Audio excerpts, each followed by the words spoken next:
এক নাম্বার, আল্লাহর সঙ্গে শিরিক করা যাবে না।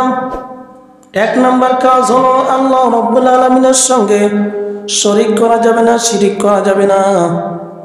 আল্লাহ রাব্বুল আলামিন সব গুনাহ ক্ষমা করে, কিন্তু আল্লাহ রাব্বুল আলামিন শিরিকের গুনাহ কিন্তু ক্ষমা করেন না। আল্লাহ রাব্বুল আলামিনের জন্য বান্দাকে বলছে যে বান্দা তুমি দুনিয়াতে আমার ইবাদত করবে, কিন্তু আমি আল্লাহর সঙ্গে শিরিক করবে না। আল্লাহ রাব্বুল আলামিন কোরআন কারীমের মধ্যে সূরা বনী ইসরাঈলের 22 নম্বর আয়াতে বলেন, ওয়ালা তাজআল মা'আল্লাহি ইলাহান আখার ফাতাকউদ মাযমুমান মাখযুলা। আল্লাহ রাব্বুল আলামিন বলেন, আমি আল্লাহর সঙ্গে তোমরা শিরিক করো না। আমি আল্লাহ রাব্বুল আলামিনের সঙ্গে শিরিক করো না। যদি তোমরা শিরিক করো, তোমরা শিরিক করার দ্বারা তোমরা নিন্দিত হয়ে যাবে, আর তোমাদের আমলগুলো শেষ হয়ে যাবে, আর তোমরা নিঃশেষ হয়ে যাবে, তোমরা ধ্বংস হয়ে যাবে। এই জন্য এক নম্বর কাজ হলো আমরা শিরিক করব না। এক নম্বর কাজ হলো শিরিক করা যাবে না।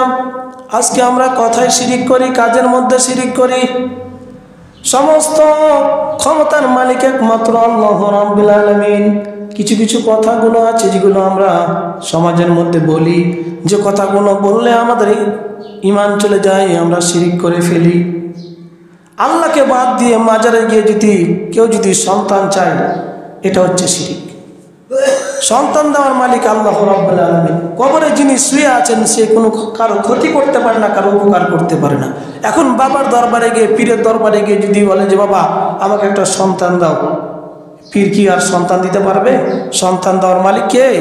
আল্লাহ রাব্বুল আলামিন। আল্লাহ তাআলা সব গুনাহ ক্ষমা করবেন, কিন্তু শিরকের গুনাহ ক্ষমা করবেন না। আল্লাহ রাব্বুল আলামিন সূরা নিসার 48 নম্বর আয়াতে আল্লাহ রাব্বুল আলামিন বলেন, ইন্নাল্লাহা লা ইয়াগফিরু আন ইউশরাকা বিহি ওয়া ইয়াগফিরু মা দুনা যালিকা লিমান ইয়াশা। আল্লাহ রাব্বুল আলামিন বলেন, লা ইয়াগফিরু, আমি আল্লাহ রাব্বুল আলামিন কখনো ক্ষমা করব না। ইন্নাল্লাহা লা ইয়াগফিরু, নিশ্চয় আমি আল্লাহ কখনো ক্ষমা করব না। শিরকের গুনাহ আমি আল্লাহ রাব্বুল আলামিন কখনো ক্ষমা করব না। অন্য কোন গুনাহ, যত গুনাহ আছে আল্লাহ রাব্বুল আলামিন চাইলে ক্ষমা করে দিতে পারেন, কিন্তু আল্লাহ রাব্বুল আলামিন শিরকের গুনাহ কখনো ক্ষমা করবেন না। আল্লাহ তাআলা নিজেই বলছে আমি ক্ষমা করব না। আপনি একজন মানুষ অনেক গুনাহ করেছে, গুনাহ করতে করতে বিশাল পাহাড় সমান গুনাহ করেছে, যদি সেখানে শিরকের গুনাহ না থাকে আল্লাহ রাব্বুল আলামিন চাইতে ক্ষমা করে দিতে পারেন, কিন্তু যদি তার মধ্যে শিরকের গুনাহ থাকে আল্লাহ ক্ষমা করবে না। আমার বন্ধুগণ, আমার ভাইয়েরা, শুধু তাই নয়, আল্লাহ তো ক্ষমা করবেন না। আল্লাহ রাব্বুল আলামিন বলেন তার জন্য আমি জান্নাত হারাম করে দিব। সে জান্নাতেও যেতে পারবে না, তার ঠিকানা হয়ে যাবে জাহান্নাম। আল্লাহ রাব্বুল আলামিন সূরা মায়েদার 72 নম্বর আয়াতে আল্লাহ রাব্বুল আলামিন বলেন, ইন্নাহু মান ইউশরিক বিল্লাহি ফাকাদ হারামাল্লাহু আলাইহিল জান্নাহ ওয়া মা'ওয়াহুন নার ওয়া মা লিয-যালিমিনা মিন আনসার।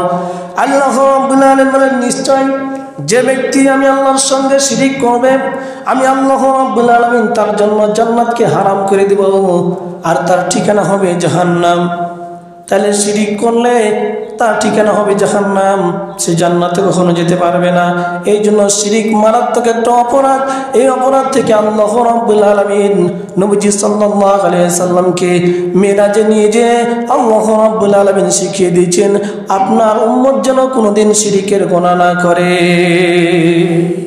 না তো যতই পাহাড় পরিমাণ নেকি করুক, এই শিরিক থাকার কারণে, শিরিকের গুনাহ থাকার কারণে তার কোনো আমল কাজে আসবে না। আমার বন্ধুগণ, আমার ভাইয়েরা, নাম্বার 2 হলো পিতা মাতার সঙ্গে ভালো ব্যবহার করতে হবে, তাদের খেদমত করতে হবে। পিতা মাতার সঙ্গে ভালো ব্যবহার করতে হবে, তাদের খেদমত করতে হবে। পিতা মাতার সঙ্গে ভালো ব্যবহার করা, খেদমত করা, এটা হচ্ছে আল্লাহ রাব্বুল আলামিনের বিধান। আল্লাহ রাব্বুল আলামিনের বিধান এটা ফরজ প্রত্যেকটা মানুষের। যাদের পিতামাতা জীবিত আছে, মৃত হয়ে গেছে, মারা গেছে, মনে করছেন যে আমাদের পিতামাতা মারা গেছে, এই জন্য আমাদের কোনো হক নাই না। জীবিত থাকলে 7টা হক, মারা গেলেও 7টা হক, 14টা হক আপনাকে পালন করতে হবে। পিতামাতা জীবিত থাকলে 7টা হক আপনাকে পালন করতে হবে, আদায় করতে হবে তাদের হকগুলো। আর পিতামাতা যদিও মারা যায়, তবুও 7টা হক তাকে ওই সন্তানকে আদায় করতে হবে। আমার বন্ধুগণ, আমার ভাইরা, আমরা মনে করি যে পিতামাতাকে দেখা এটা সুন্নাত কাজ, ফরজ কাজ না। আল্লাহ রাব্বুল আলামিন সূরা বনী ইসরাঈলের 23 নম্বর আয়াতে আল্লাহ রাব্বুল আলামিন স্পষ্ট বলছেন, وَقَضَى رَبُّكَ أَلَّا تَعْبُدُوا إِلَّا إِيَّاهُ وَبِالْوَالِدَيْنِ إِحْسَانًا।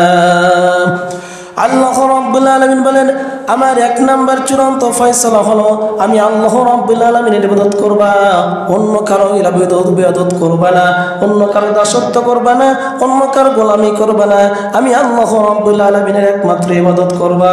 2 নাম্বার ফয়সালা হলো তোমার পিতা মাতার সঙ্গে তুমি ভালো ব্যবহার করবা, তাদের সঙ্গে সদাচরণ করবা, তাদের খেদমত করবা। আল্লাহ রাব্বুল আলামিন বলছেন যে আমার ইবাদত করবা, আমার ইবাদত করার পরেই তোমার পিতামাতার খেদমত করবা। আল্লাহর পরেই পিতামাতার স্থান। আজকে দেখেন বাংলার জমিনে কত সন্তান পিতামাতাকে দেখতে পারে না।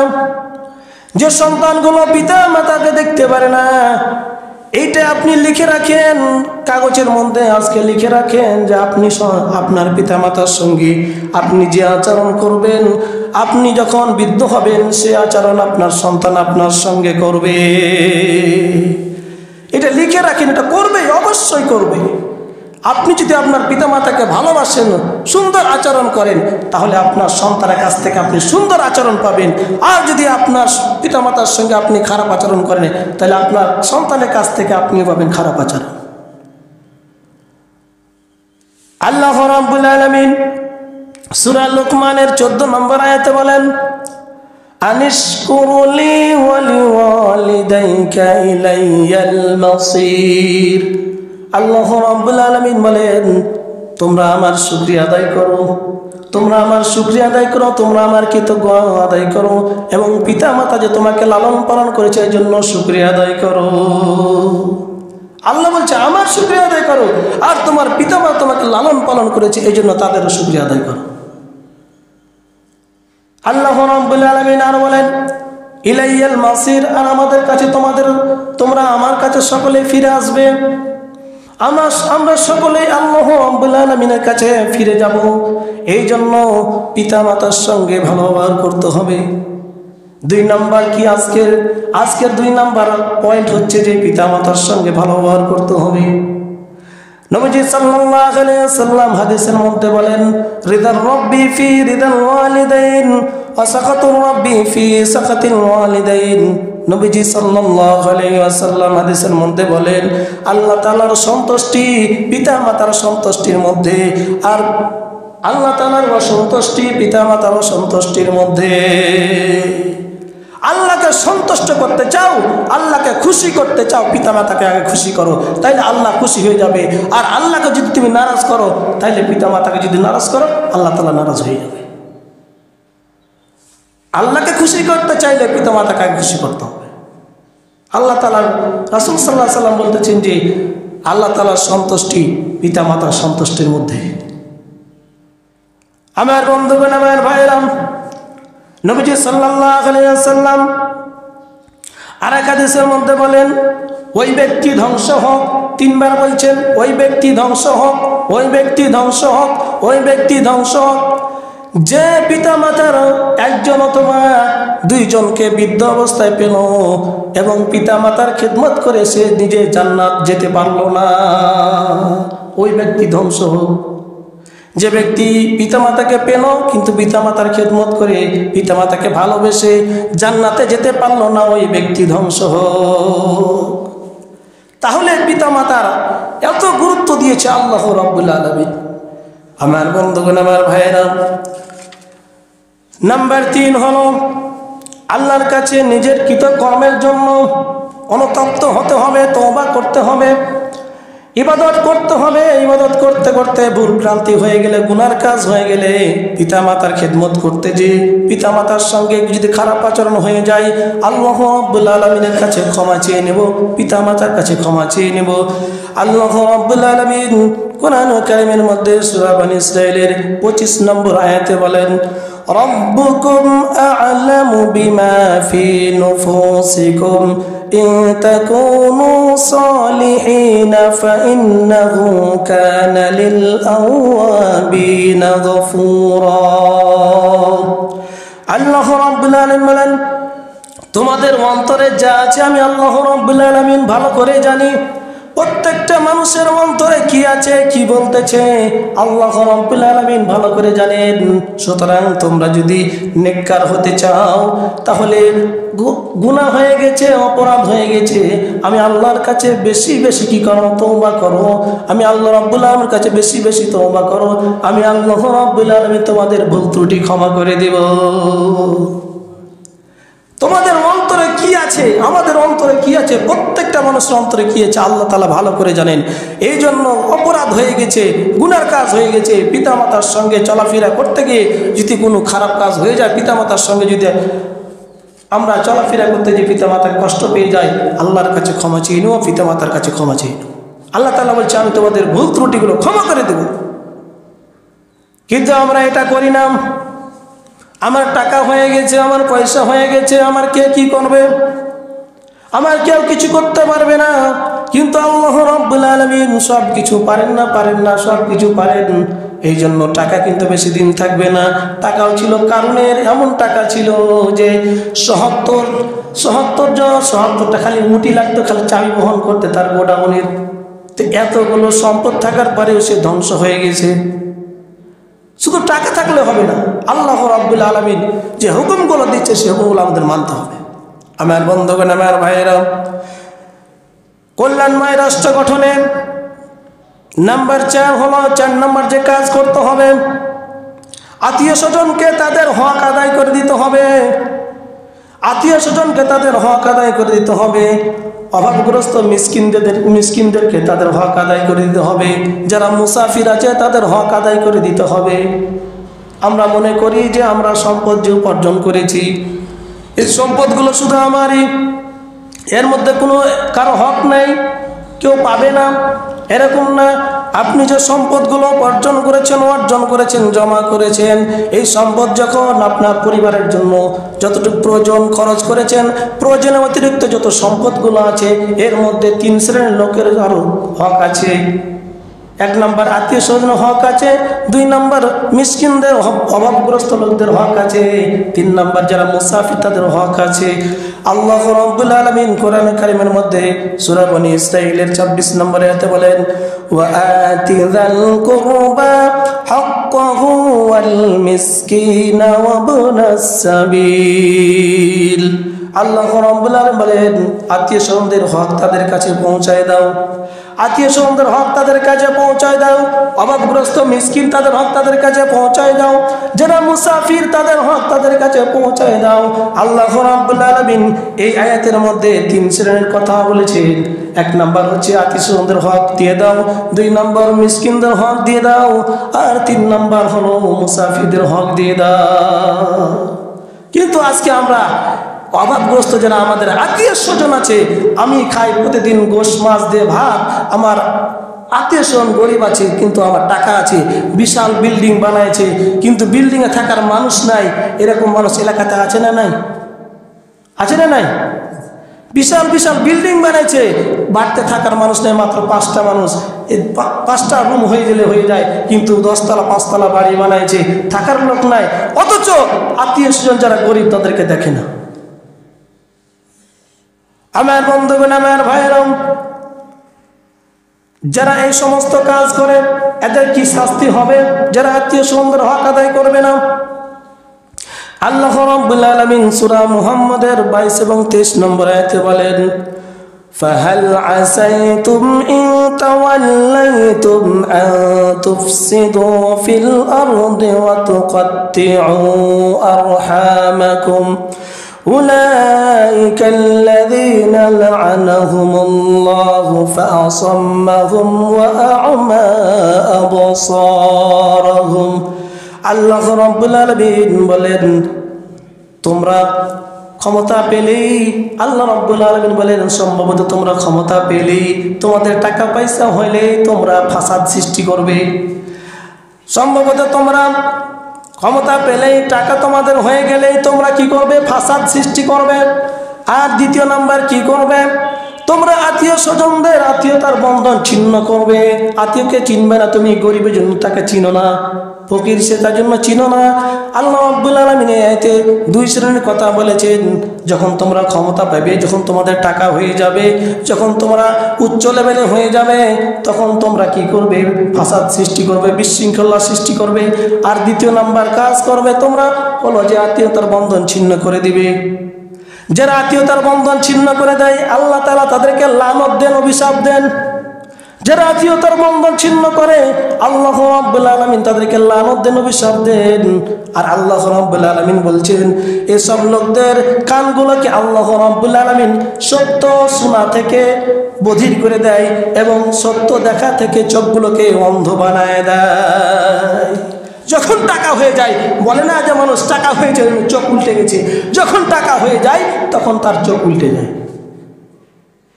যেই পিতামাতা তোমাকে তিলে তিলে মানুষ করে বড় করেছে যে আত্মীয় স্বজন যে ভাই তোমাকে তিলে তিলে বড় করেছে সেই পিতামাতা সে ভাইকে তুমি যখন তোমার টাকা হয়ে যায় তখন তোমার চোখ উল্টে যায় এরকম মানুষ আছে না সমাজে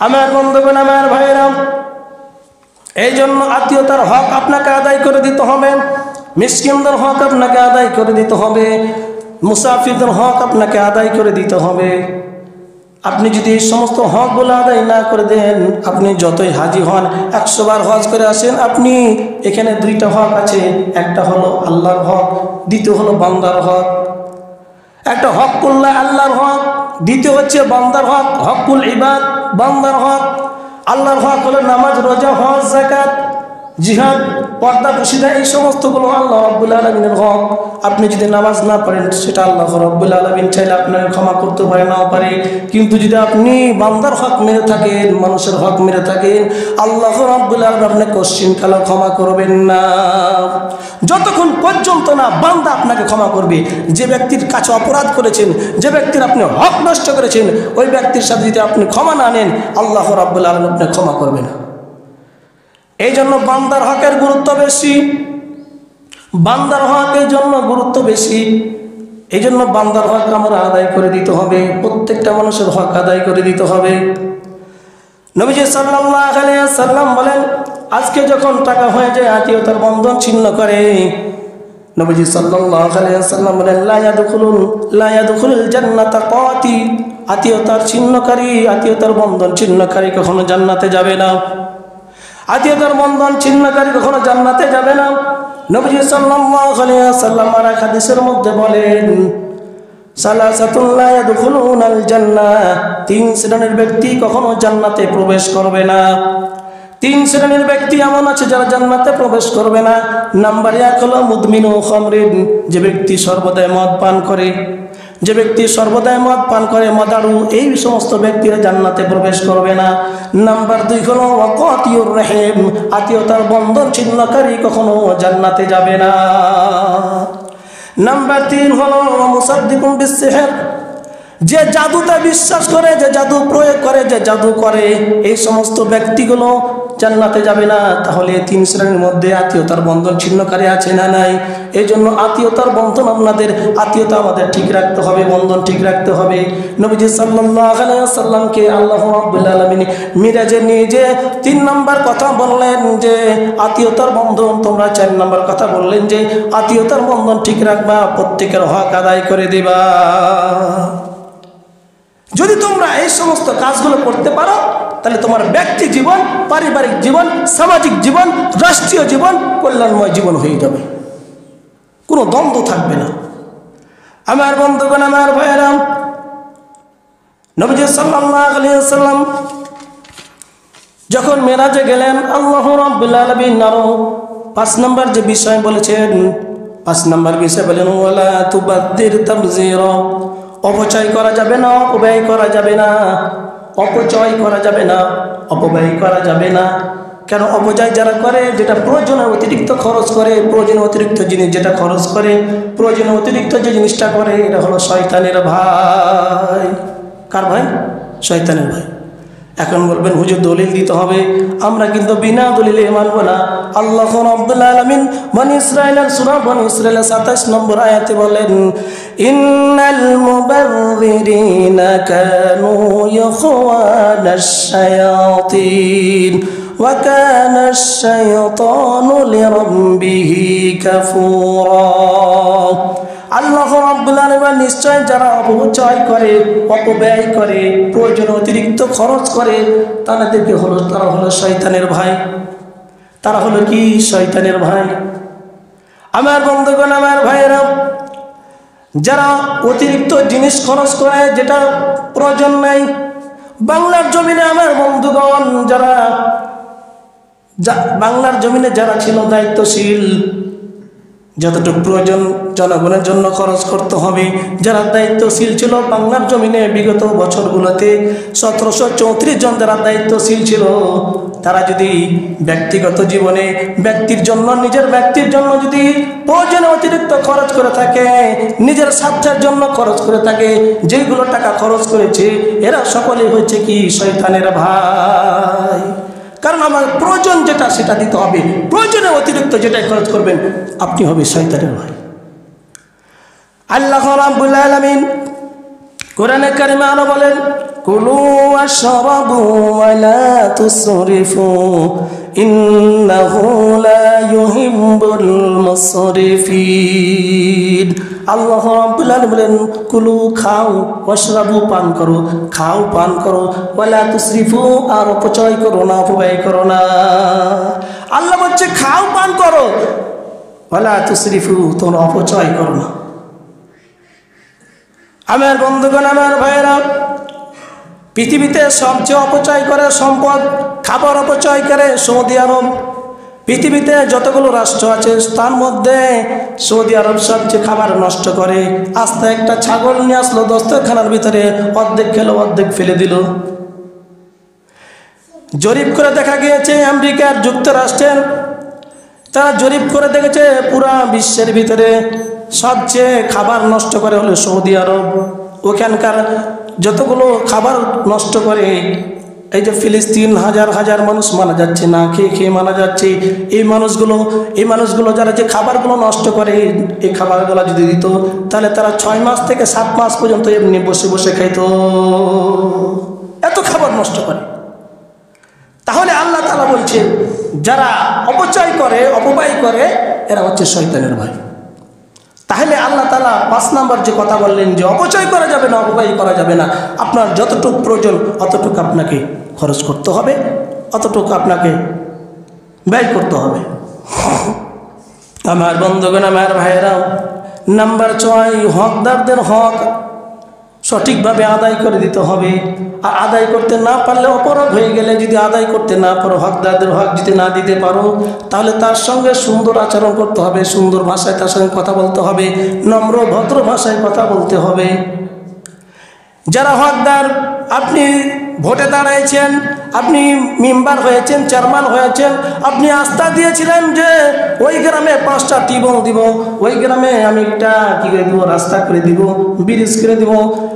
আপনি ওয়াদা করেছিলেন, কিন্তু ওয়াদা করার পরে উপর থেকে আপনার কি আসেন, অনুদান আসে নাই, এখন মানুষ আপনার কাছে চাচ্ছে, তখন আপনি তাদের সঙ্গে খারাপ আচরণ করবেন না, ভালো আচরণ করবেন যে ভাই আমি পাইনি, যদি পাই আপনাদেরকে দিয়ে দেবো, সুন্দর করে বলবেন। আপনি তাদেরকে টেনা কথা বলবেন না, রাগান্বিত অবস্থায় তাদের কথা বলবেন না, কারণ তারা হকদার, তারা পাবে। এই জন্য হকদারকে যদি আপনি হক আদায় করে তো অপরাধ হয়ে যান, তাহলে তাদের সঙ্গে ভালো আচরণ করবেন।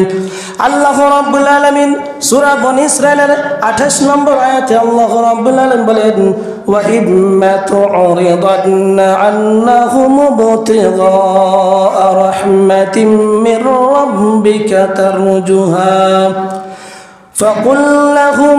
فقل لهم قولا ميسورا। আল্লাহ রাব্বুল আলামিন বলেন, যদি তোমরা কোনো সময় হকদারদের হক আদায় করতে যদি তোমরা অপারগ হয়ে যাও, তাহলে তোমরা তাদের সঙ্গে ভালো আচরণ করবা, তাদের সঙ্গে নম্র ভাষায় কথা বলবা, তাদের সঙ্গে কর্কশ ভাষায়, কঠিন ভাষায় তাদেরকে রাগান্বিত হয়ে তাদের সঙ্গে কথা বলবে না। আল্লাহ তাআলা বলে দিয়েছে। এই জন্য হকদারদের হক আপনি যখন দিতে পারবেন না, তখন তাদের সঙ্গে ভালোবাসায় কথা বলবেন। এখন কি করা হয়, হকদার হক পাবে কিন্তু আমি খেয়ে নিই। এখন আমি যে খেয়ে নিলাম, এর অপরাধের শাস্তি কি হবে? আল্লাহ রাব্বুল আলামিন নিষেধ করতেছেন তোমরা এই সমস্ত হকগুলো খেও না। আল্লাহ রাব্বুল আলামিন বলেন, ওয়ালা তাকুলু আমওয়ালাকুম বাইনাকুম বিল বাতিল। তোমরা একে অপরের সম্পদ তোমরা একে অপরের সম্পদগুলো অন্যায়ভাবে তোমরা ভক্ষণ করো না। একে অপরের সম্পদগুলো অন্যায়ভাবে ভক্ষণ করো না। আসলো সরকারের কাছ থেকে 100 বস্তা চাইল, আমি কি করলাম, আমি মেম্বার, আমি চেয়ারম্যান, এখানে কিন্তু মেম্বার চেয়ারম্যান কেউ নাই, এই জন্য মন খারাপ করবেন না। যারা মেম্বার চেয়ারম্যান আছে 100 বস্তা চাউল আসলো, আসার মধ্যে 20 বস্তা চাউল দিল, বাকি 80 বস্তা বন্ধু বান্ধব আত্মীয় স্বজন যা আছে, বাপ দাদা সকলের নামে কার্ড করা আছে, সকলেই ভরের নজরে বলেন ঠিক কিনা? যারা হকদার গরিব মানুষ তারা পায় না, যারা তাদের পেট মোটা ওরাই পায়। এরকম আছে না? নাই? এইগুলো হচ্ছে আল্লাহ তাআলা বলছেন যে অন্যের হক তুমি মেরে খেও না। অন্যের হক তুমি মেরে খাবে, কি করবে? নবীজি সাল্লাল্লাহু আলাইহি ওয়াসাল্লাম বলেন, যে ব্যক্তি অন্যের ক্ষতি সাধন করে, যে ব্যক্তি অন্যের ক্ষতি কি করে সাধন করে, আল্লাহ রাব্বুল আলামিন তার জন্য ক্ষতি করে দিবে, তার ক্ষতি করে দিবে। তুমি মানুষের ক্ষতি করবা, আমার ক্ষতি করবা, আল্লাহ তোমার ক্ষতি করে দিবে।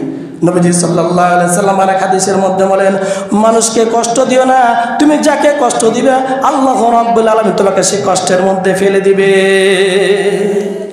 আজকে আমরা বাংলাদেশের মুসলমান যে পরিমাণ কষ্টের মধ্যে আছি, আল্লাহ রাব্বুল আলামিন নিজে দেখেছেন সেই বিষয়গুলো।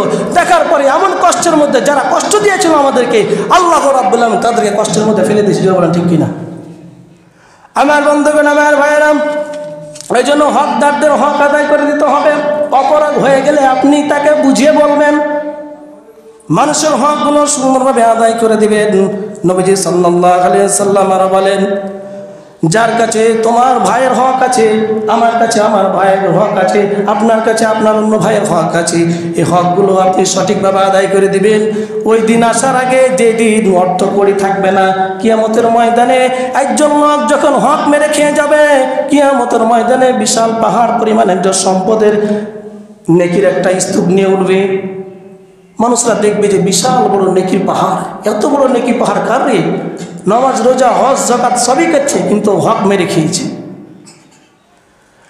এই লোকটা যখন দেখে বিশাল বড় আমার নেকির পাহাড়, কিন্তু একের পর একগুলো পাওনাদারগুলো চলে আসবে, এসে বলবে আমি তার কাছে মুখ পাই, আমার সম্পদ নিয়েছে, আমার ওই নিয়েছে, আমার এই নিয়েছে। এইভাবে সম্পদগুলো যখন তারা হক দ্বারা পাওনাদাররা আসবে, আস্তে আস্তে আস্তে তার নেকিগুলো শেষ হয়ে যাবে। এমনকি নেকি শেষ হয়ে যাবে, তখন নেকি তো নাই, এখন কি দিয়ে করবে, কি দিয়ে তার মিটমাট করবে? আল্লাহ তাআলা বলবে, শুনো, তোমাদের আমল নামার যত গুনাহ আছে তার আমল নামায় ঢেলে দাও। এই লোকটা নিঃস্ব হয়ে যাবে হক মেরে খাওয়ার কারণে। নিঃস্ব হয়ে যাওয়ার পরে সে জাহান্নামে চলে যাবে। এই জন্য যা মানুষের হক, প্রত্যেকটা মানুষের হক আছে, এক মুসলমান আর এক মুসলমানের হক আছে, এই জন্য হকগুলো আমরা আদায় করে দেব। এগুলো যদি আমরা পারিবারিক আর সমাজের ভিতরে করি, তাহলে সমাজটা কল্যাণময় সমাজ হয়ে যাবে, জীবনটা কল্যাণময় জীবন হয়ে যাবে। আমার বন্ধুগণ, আমার ভাইয়েরা, নাম্বার 7, ব্যয় করার ক্ষেত্রে বেহিসাব ব্যয় করা যাবে না। যতটুকু প্রয়োজন অতটুকু ব্যয় করতে হবে। আর এবং ব্যয় করবে তো বেহিসাব না, হিসাব অনুযায়ী। আর কি করবে? কৃপণতাও হওয়া যাবে না, কৃপণ হওয়া যাবে না, বখিল হওয়া যাবে না। কিছু মানুষ দেখবেন যে ব্যয় করতে করতে সব শেষ করে দেয়। আর কিছু মানুষ আছে যে তার পকেট থেকে তার পকেটে হাতে যায় না। এরকম মানুষ আছে না? নাই? পরিবারের জন্য তরকারি খানটা কিনে না, বাগুন তো বেগুনি দিয়ে খেতে ভাত, মূলা তো মূলা দিয়ে ভাত খেছে, অথচ ছেলে পিলা মাছ খাওয়ার জন্য নয়। এরকম মানুষ কৃপণ আছে না? নাই? খালি সম্পদ কিনতেছে, সম্পদ কিনতেছে।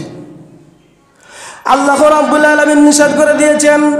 সূরা বনী ইসরাঈলের 29 এবং 30 নম্বর আয়াতে বলেন, ওয়ালা তাজআল ইয়াদাকা মাগলুলাতান إلى عنقك ولا تبسطها كل البسط فتقعد ملوما محسورا আল্লাহ রাব্বুল আলামিন বলেন তুমি তোমার হাতকে গর্দানে বেঁধে রাখো না, অর্থাৎ কৃপণ হয়ে যেও না। গর্দানে বেঁধে রাখার মানে তুমি কৃপণ হয়ে যেও না। আল্লাহ রাব্বুল আলামিন এরপরে বলছেন এবং সম্পূর্ণ হাতটা খুলে দিও না, অর্থাৎ এমন ব্যয় করতেছো যে তোমার 10 টাকা ইনকাম কিন্তু আমি 20 টাকা ব্যয় করতেছি, এরকম হইও না। এরকম কি জন্য বলেন? আল্লাহ রাব্বুল আলামিন এই আয়াতটা তখন নাজিল করেন নবীজি সাল্লাল্লাহু আলাইহি ওয়াসাল্লাম মসজিদে নববীতে বসে আছেন। একজন বালক আসলো, ছোট্ট বালক। আসার পরে বলছেন, ইয়া রাসূলুল্লাহ, ইয়া হাবিবাল্লাহ, আপনি এখানে বসে আছেন কিন্তু আমার মা বাইরে দাঁড়িয়ে আছে। আপনার যে পরনে যে জুব্বাটা আছে সে জুব্বাটা আমার মা চেয়েছে।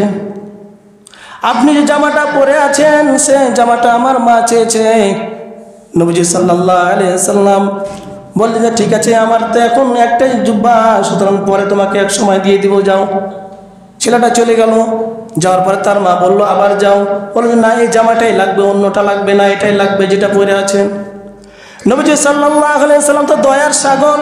নবীজি সাল্লাল্লাহু আলাইহি ওয়াসাল্লামের কাছে এসে বলছেন, ইয়া রাসূলুল্লাহ, এই জামাটাই লাগবে যেটা আপনি পরে আছেন। নবীজি সাল্লাল্লাহু আলাইহি ওয়াসাল্লাম বসেছিলেন, জামাটা খুলে দিয়ে দিলেন। যখন জামাটা খুলে দিলেন, নামাজের সময় হয়ে যাচ্ছেন, নামাজের সময় হয়ে যাচ্ছে। সাহাবা একরাম রাস্তা দেখতেছেন নবীজি কেন আসে না নামাজ পড়াবে। নবীজি দেখলেন যে খালি গায়ে বসে আছেন, কোনো জামা নেই, একটাই জামা ছিল, দিয়ে দিয়েছেন।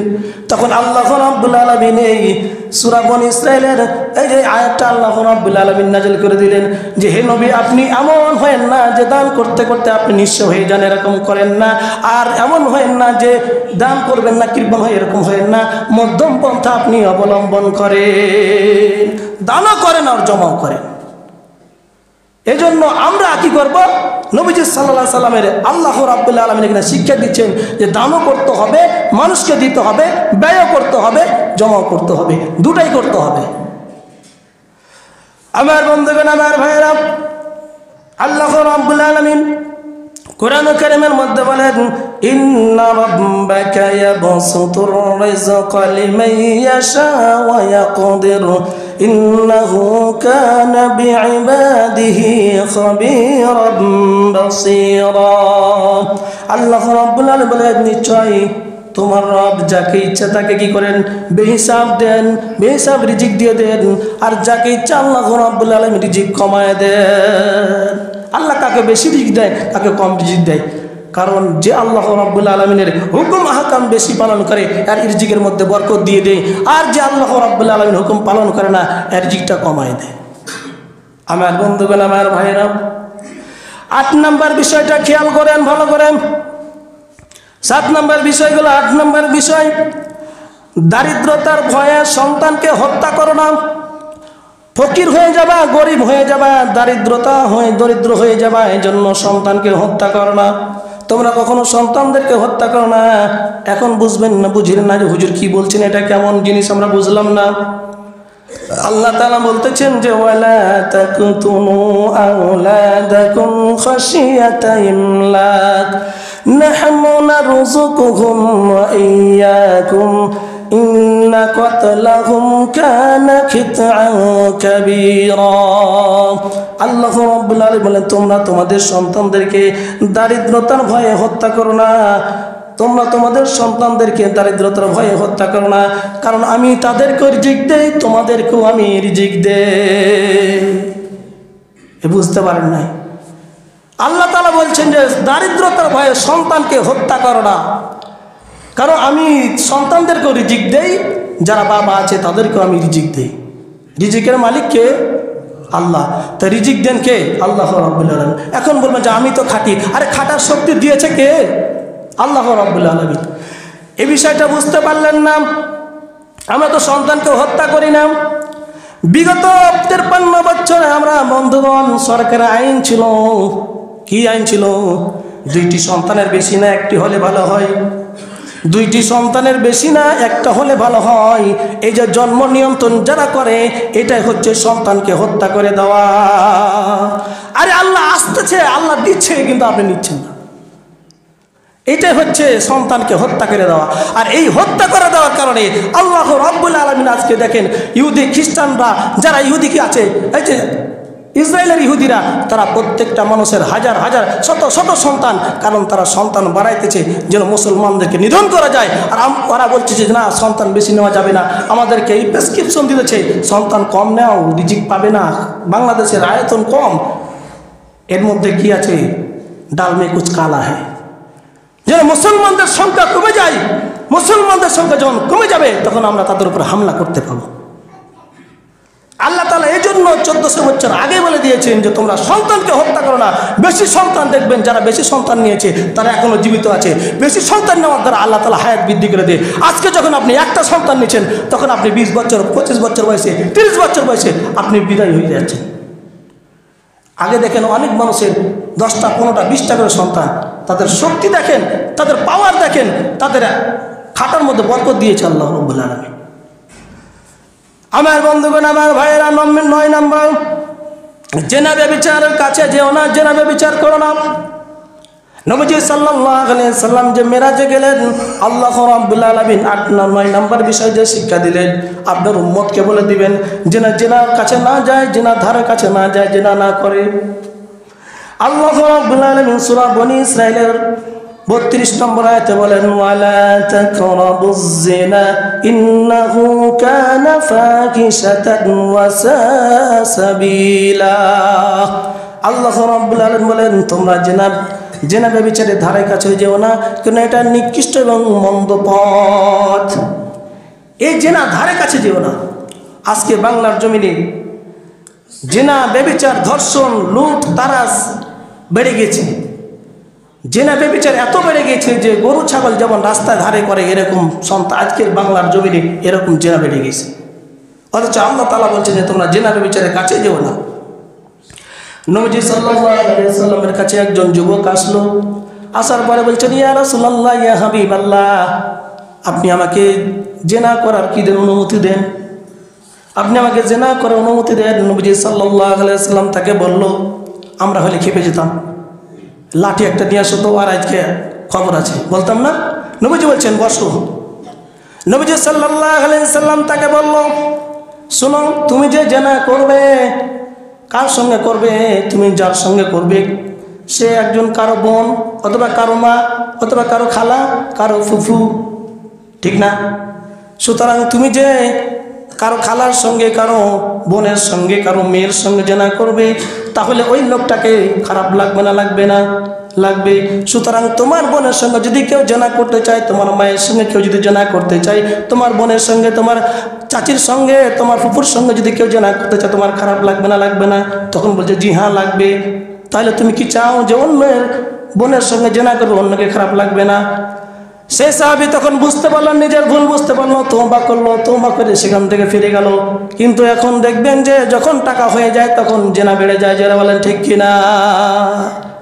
যখন টাকা পায় আর যখন মানুষের একটু টাকা বেশি হয়ে যায় তখন সে খারাপ কাজে বেশি চলে যায়। এই জন্য জেনা করা যাবে না। জেনা এমন একটা ভয়ঙ্কর শাস্তি যে কাল কিয়ামতের ময়দানে আল্লাহ রাব্বুল আলামিন 4 শ্রেণীর মানুষকে, যারা চিরস্থায়ী জাহান্নাম, 4 শ্রেণীর মানুষ এমন আছে যারা চিরস্থায়ী জাহান্নাম। নাম্বার 1 হলো লা ইয়াজনি জানি হিনা ইয়াজনি ওয়া হুয়া মুমিন। বেবিচারকারী, জেনাকারী যখন জেনা করে, জেনা করা অবস্থায় তার ঈমান থাকে না, ঈমানটা উপরে উঠে যায়, ঈমানটা উপরে ঘুরতে থাকে। যখন সে জেনা করে ওই সময় যদি মারা যায়, সে বেঈমান হয়ে মারা গেল। আর বেঈমান হয়ে যখন মারা গেল তার ঠিকানা কোথায় হবে? জাহান্নাম। নাম্বার 2 হলো ওয়ালা ইয়াশরাবুল খামরা হিনা ইয়াশরাবুহু ওয়া মুমিন। যখন কোনো মদ পানকারী মদ পান করে, মদ পান করা অবস্থায় তার ঈমান থাকে না, ঈমানটা উপরে উঠে যায়, ঈমানটা তার ভিতর থেকে বের হয়ে যায়। আর যখন ঈমান বের হয়ে যায় তখন তার ভিতরে ঈমান থাকে না, বেঈমান থাকে। আর বেঈমান হয়ে যখন মারা যায় তখন তার ঠিকানা হয়ে যাবে জাহান্নাম। নাম্বার 3 হলো ওয়ালা ইয়াসরিকু হিনা ইয়াসরিকু ওয়া হুয়া মুমিন। যখন চোর চুরি করে, চুরি করা অবস্থায় তার ঈমান থাকে না, এই অবস্থায় মারা গেলে তার ঠিকানা হবে জাহান্নাম। নাম্বার 4 হলো ওয়ালা ইয়ানতাহিবুন হুবাতান। যখন কেউ ছিনতাই করে, কি করে, ডাকাতি করে, ছিনতাই করে। এই ছিনতাই করা অবস্থায় তার ইমান থাকে না, আর যখন ইমান থাকে না, বেঈমান হয়ে মারা যায়, তখন তার ঠিকানা হয়ে যাবে জাহান্নাম। তাহলে এই 4 শ্রেণীর মানুষ কোথায় যাবে? জাহান্নামে যাবে, চিরস্থায়ী জাহান্নামে থাকবে। এই জন্য কত বছরগুলোতে বাংলার জমিনে ধর্ষণ, গুম, খুন এই বাংলার জমিনে বেড়ে গিয়েছিল। জেনা ব্যভিচার এই পরিমাণ বেড়ে গিয়েছিল যে ভেড়া, বকরি, ছাগলে তো বড় মানুষকে দেখলো তারা আড়ালে করে, কিন্তু মানুষ এই পরিমাণ করতো। প্রতিদিন পত্রিকা খুললে দেখা যায় যে 5টা 10টা ধর্ষণের মামলা আছে। আল্লাহ তাআলা এই জন্য বলছেন যে তোমরা জেনা ব্যভিচারের কাছেই দিও না, ধারে দিও না।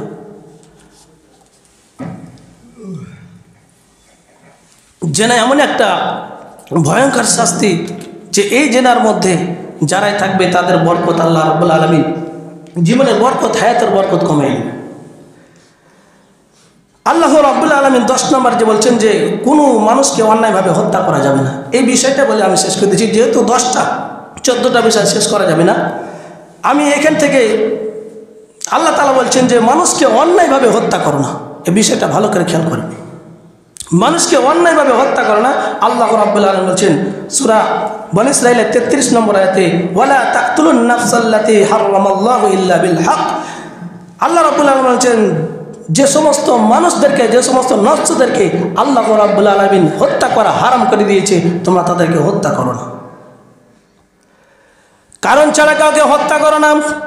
আমি একজনকে হত্যা করেছি, এই জন্য হত্যার বলে কোরআনে আইন হলো হত্যার বদলে হত্যা করতে হবে, হত্যার বদলে হত্যা করতে হবে। কিন্তু আমি একজনকে বিনা দোষে বিনা কারণে হত্যা করে ফেললাম, আমি বিনা দোষে বিনা কারণে যে হত্যা করে ফেললাম, এর শাস্তি কি হবে? আমি একজন কি করলাম? মানুষকে হত্যা করলাম, যে মানুষটা কোনো অন্যায় করে না, অপরাধ করে নাই, আমি তাকে হত্যা করে ফেললাম। নবীজি সাল্লাল্লাহু আলাইহি ওয়াসাল্লাম বলেন, একজন মুমিনকে হত্যা করলে, একজন মুমিনকে হত্যা করা যে অপরাধ, পুরা পৃথিবীকে ধ্বংস করলে যে অপরাধ, একজন মুমিনকে হত্যা করলে সেই অপরাধ পুরা পৃথিবীকে ধ্বংস করে দিলে যে অপরাধ হবে, একজন মানুষকে, একজন মুমিনকে হত্যা করলে 4 চেয়ে বেশি বড় কি হবে? অপরাধ হয়ে যাবে। আমার বন্ধুগণ, আমার ভাইয়েরা, কাল কিয়ামতের ময়দানে সর্বপ্রথম রক্তের কি হবে? হিসাব নেওয়া হবে, হত্যার হিসাব নেওয়া হবে, যে হত্যা কাকে অন্যায়ভাবে হত্যা করেছ। এখন আমি অন্যায়ভাবে একজনকে হত্যা করলাম, আমার কি শাস্তি হবে? 5টা শাস্তি হবে। আল্লাহ রাব্বুল আলামিন সূরা নিসার 93 নম্বর আয়াতে আল্লাহ রাব্বুল আলামিন আয়াতের মধ্যে স্পষ্ট 5টা শাস্তি হবে বলে দিয়েছেন আল্লাহ রাব্বুল আলামিন, ওয়া মান ইয়াকতুল মুমিনান মুতাআম্মিদান ফাজাযাউহু জাহান্নাম খালিদান ফিহা ওয়া গাদিবাল্লাহু আলাইহি ওয়া লা'নাহু وأعد له عذابا عظيما। আল্লাহ রাব্বুল আলামিন এই আয়াতের মধ্যে 5টা শাস্তির কথা বলেছে, যারা বিনা দোষে বিনা কারণে হত্যা করবে। নাম্বার 1 হলো আল্লাহ তাআলা বলছেন, যে ব্যক্তি অন্যায়ভাবে কোনো মানুষকে জেনে বুঝে হত্যা করলো, তার ঠিকানা হবে জাহান্নাম। 1 নম্বর শাস্তি, তার ঠিকানা হবে কোথায়? জাহান্নাম। 2 নম্বর ঠিকানা হলো, 2 নম্বর শাস্তি হলো, সে সর্বদাই জাহান্নামে থাকবে, চিরকাল জাহান্নামের মধ্যে থাকবে। 3 নম্বর শাস্তি হলো আল্লাহ রাব্বুল আলামিন তার উপর রাগান্বিত হয়ে থাকবেন। 4 নম্বর শাস্তি হলো আল্লাহ রাব্বুল আলামিন তাকে অভিশাপ করবেন। 5 নম্বর শাস্তি হলো আল্লাহ রাব্বুল আলামিন পরকালে মৃত্যুর পরে তার জন্য মহা শাস্তির ব্যবস্থা করে রেখেছে। যারা মানুষকে অন্যায়ভাবে হত্যা করে, আল্লাহ রাব্বুল আলামিন এদেরকে এই পরিমাণ শাস্তি দান করবে। যেহেতু সময় হয়ে গেছে, এই জন্য আর আগাবো না। আল্লাহ রাব্বুল আলামিন সূরা বনী ইসরাঈলের 22 নম্বর আয়াত থেকে 38 নম্বর আয়াতে নবীজি সাল্লাল্লাহু আলাইহি সাল্লামকে মেরাজে নিয়ে গিয়ে 14টা পয়েন্ট শিখাই দিয়েছে, যে 14টা পয়েন্ট যদি কোনো ব্যক্তি জীবনে, পারিবারিক জীবনে, সামাজিক জীবনে, রাষ্ট্র জীবনে পালন করতে পারে, অ্যাপ্লাই করতে পারে, ওই জীবনটা কল্যাণময় জীবন হয়ে যাবে, ওই রাষ্ট্রটা, ওই দেশটা কল্যাণময় রাষ্ট্র হয়ে যাবে, দেশ